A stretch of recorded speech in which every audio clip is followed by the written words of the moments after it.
And they're harnessed. Well, you know what we do is these little guys, of course, grow quite quickly. And let's see, I had another pup out here somewhere. Anyway, they grow pretty quick. And by that time, we can take them out on longer walks in the woods, in which we incorporate retired leaders like her.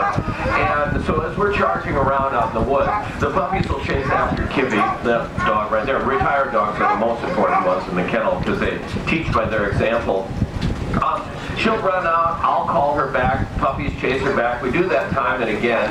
And by doing that, the pups learn two things. They learn, number one, to listen for my voice. Now that's critical when I start teaching them commands. But second, and I think the very most important thing they learn is to always follow the lead dog, because ultimately that dog will bring them safely home, and they need that skill when they go in harness for the first time, because going in harness is like graduation from elementary school into high school. It's a real change in their life, so they have to be prepared for it.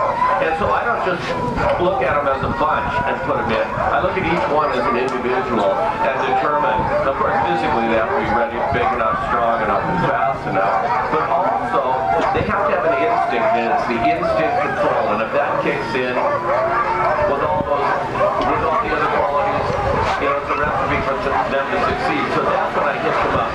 But if I didn't have great lead dogs like you're seeing today out in front of me, and I just put puppies on the team, it'd be like first grade with no teacher in front of me. So I put the leaders in first. Actually, one of those is Granite's grandson. We probably told people about him. Anyway, you know, with great leaders, it doesn't matter if I have 10 or 20 dogs. It's still a remarkably important thing, because they're listening for my voice to figure out which way to go. Now, as you can see, power isn't going to be one of my problems today.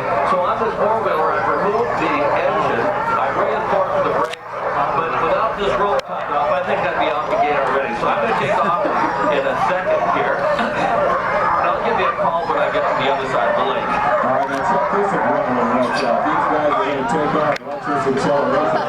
We're going to cut them off, and they will run behind the vet barn